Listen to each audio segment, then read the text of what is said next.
Assalamualaikum warahmatullahi wabarakatuh. Kembali lagi bersama saya Ferry di channel Bapak Evatir Nurseri. Jadi buat teman-teman di rumah, jangan sampai bibit-bibit anggur kita atau pohon anggur kita itu kurang panas. Apa yang akan terjadi jika bibit-bibit anggur atau pohon-pohon anggur kita itu kekurangan sinar matahari? Ya, jadi buat teman-teman ya, kita sama-sama tahu ya bahwa yang namanya tanaman itu memerlukan proses fotosintesis ya. Di fotosintesis itu juga dibantu oleh sinar matahari. Nah, kemudian syarat untuk fotosintesis tentu saja juga memerlukan daun-daun yang sehat. Karena fotosintesis ini juga berlangsung dari daunnya. Nah, tentu saja selain bibit-bibit anggur atau pohon-pohon anggur bahkan yang sudah ditanam, ini tidak boleh kekurangan sinar matahari atau asupan sinar matahari. Tentu saja tugas kita selanjutnya adalah menjaga daunnya. Bisa teman-teman lihat di sini ya. Bahkan untuk kelas bibit yang masih kecil saja, ini bisa teman-teman lihat ya. Ini sudah dimakan belalang. Tuh ya, daunnya udah bolong-bolong. Ada juga kadang-kadang yang terkena serangan jamur. Ya, jamurnya ada beberapa jenis ya.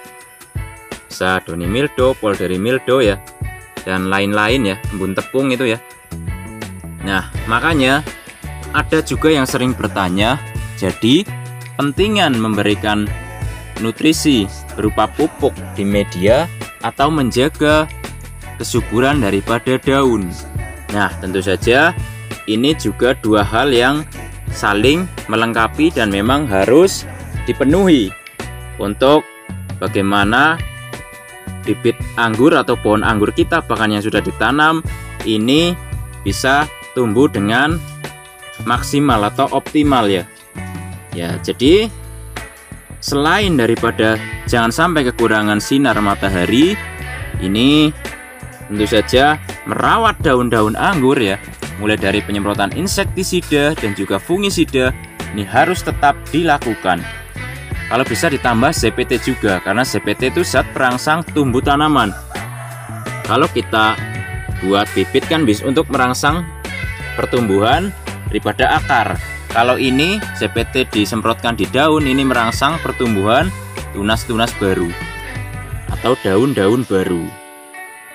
Ya, inilah kenapa bibit atau pohon anggur kita tidak boleh kekurangan sinar matahari.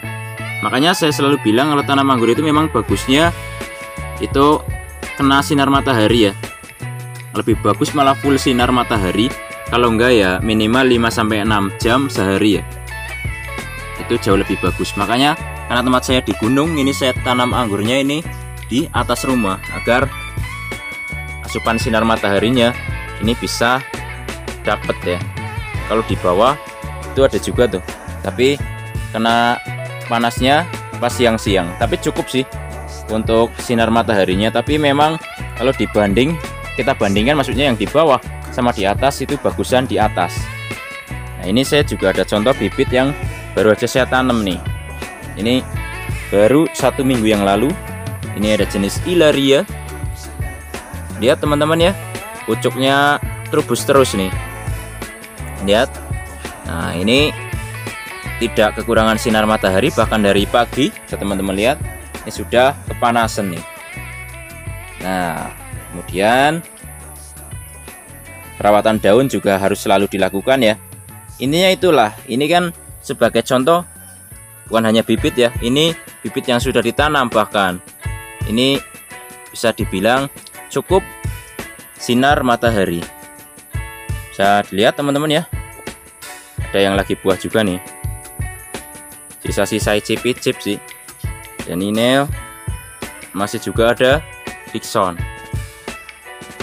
Lihat, ini pagi nih, jam 7 pagi, sinar mataharinya sudah nyampe ke sini ya. Walaupun di musim hujan ya, biasanya kalau jam segini biasanya ya masih ada sinar matahari teman-teman ya. Walaupun memang kalau musim hujan ya dipastikan semua tanaman ya dimana-mana pasti kurang sinar matahari. Tapi ya seminim-minimalnya tetap dapat panas lah.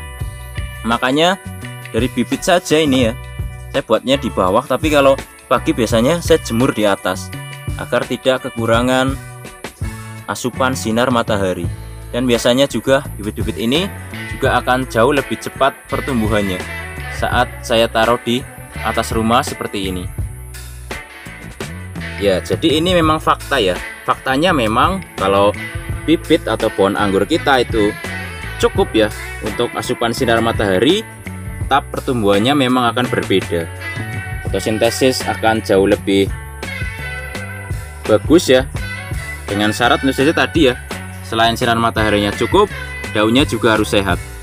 Makanya selain nutrisi yang kita berikan berupa pupuk yang kita siram atau kita tabur di media, tentu saja perawatan daun juga sangat-sangat penting.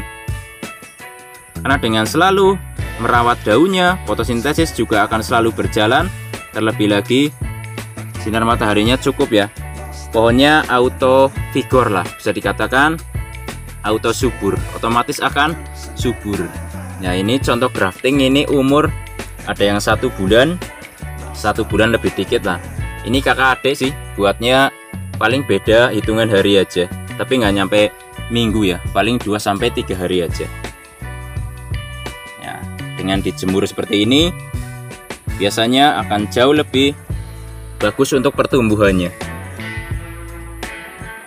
Jauh lebih bagus untuk pertumbuhan karena fotosintesisnya akan berlangsung dengan bagus. Ya, mungkin videonya sampai di sini dulu teman-teman ya. Itulah pentingnya sinar matahari untuk pertumbuhan daripada bibit anggur maupun pohon anggur ya. Semoga bermanfaat dan menginspirasi. Jangan lupa like, subscribe, komen, dan share agar channel ini makin maju dan berkembang. Wassalamualaikum warahmatullahi wabarakatuh.